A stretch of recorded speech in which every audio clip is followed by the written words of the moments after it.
what you are basically, deep, deep down, far, far in, is simply the fabric and structure of existence itself.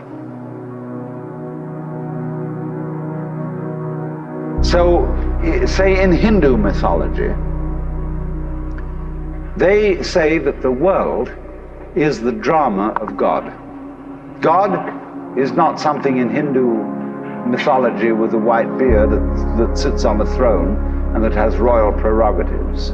God in Indian mythology is the self, Satchidananda, which means Sat, that which is, Chit, that which is consciousness, that which is Ananda is bliss.